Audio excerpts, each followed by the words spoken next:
Doctor Deepti जी हमारे बीच में है, प्रोफेसर मदन सूर्य जी की सुपुत्री। आपसे मेरा निवेदन है, कृपया आज के संदर्भ में अपना वक्तव्य दें। दीप्ति जी। ओम विश्वानि देव सवितर्दुरितानि परासुव यद्भद्रं तन्न आसुव। हाँ जी। सभी सन्यासीगण, मंचस्थ विद्वान लोग, मातृशक्ति, सभी महानुभावों को नमन। ये मेरे लिए बहुत ही सौभाग्य की बात है कि इस वेदोक्त सृष्टि कथा में मुझे सम्मिलित होने का अवसर मिला। सभी विद्वान जनों के व्याख्यानों से बहुत ऊर्जा मिली और विशेषकर ब्रह्मचारी जी का जो व्याख्यान हुआ था बलों के ऊपर, प्राचार्य विशाल आर्य जी का जो व्याख्यान हुआ था और उपाचार्य जी डॉक्टर मधुलिका जी का जो व्याख्यान हुआ, उससे बहुत सारे नवीन विषयों के ऊपर और बहुत जटिल विषयों के ऊपर एक विचार चक्र शुरू हुआ। ये सभी विषय बहुत ही जटिल विषय हैं और जितना हो सका समझने का प्रयास किया, किंतु आचार्य जी के जो व्याख्यान हुए वो सुनते समय अपनी अयोग्यता मुझे बहुत ही खली। इस बात की बहुत ज़्यादा आवश्यकता प्रतीत हुई कि किसी तरह ये सिद्धांत इतने सरल या इतने जिसे ऑब्वियस कहा जाता है, सहजता से समझ में आने वाले नहीं हैं।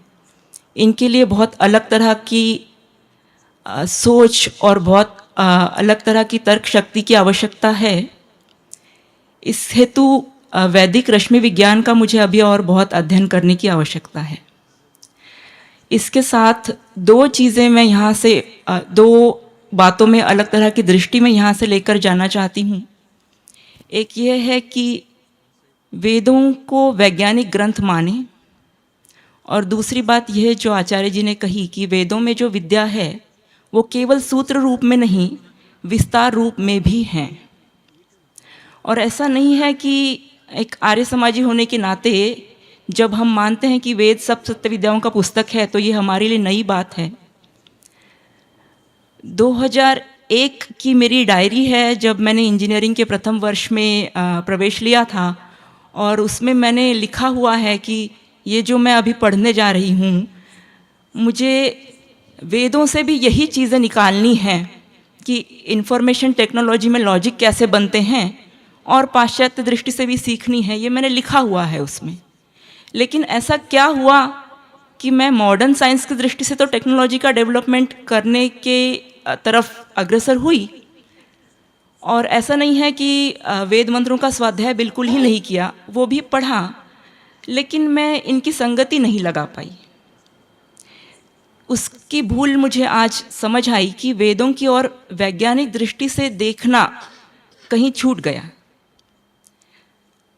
व्यवहारिक विषयों के प्रश्नों के उत्तर ढूंढते समय कभी कभी मैंने न्याय दर्शन और योग दर्शन के सूत्रों का तो सहायता ली, लेकिन वेद मंत्रों का जब भी अभ्यास किया, भले ही वहाँ से आत्मिक बल जरूर मिला हो, लेकिन इस तरह वैज्ञानिक सिद्धांत उसमें से निकालना जो था वो छूट गया। और वो छूटने का कारण ये रहा कि मैं इस भ्रम में थी कि जितने भी भाष्य उपलब्ध हैं वो काफ़ी हैं, वो सफिशिएंट हैं, और जब भी मुझे ज़्यादा समय मिलेगा, मैं ज़्यादा पढ़ाई करूँगी, ज़्यादा अभ्यास करूँगी, तो शायद मुझे ये सारे रहस्य ज्ञात हो जाएंगे। पर अब समझ में आ रहा है कि ये ऋषि दयानंद ने शुरू किया हुआ बहुत बड़ा काम अभी भी अधूरा ही है, और हमें सबको इसके अंत तक, इसे पूर्णता की ओर ले जाने के लिए आचार्य जी ने जो कदम बढ़ाए हैं उसमें सहयोग भी करना है और उसके लिए अपने आप को योग्य भी बनाना है। इसके साथ ही जो जाति और देश के ऊपर अनेक आपदाएं आई हैं, उसीलिए हमें न केवल अपने विचारों की शुद्धता लानी है, शारीरिक शक्ति का विकास करना है, बहुत तरह से नीति निपुणता भी प्राप्त करनी है।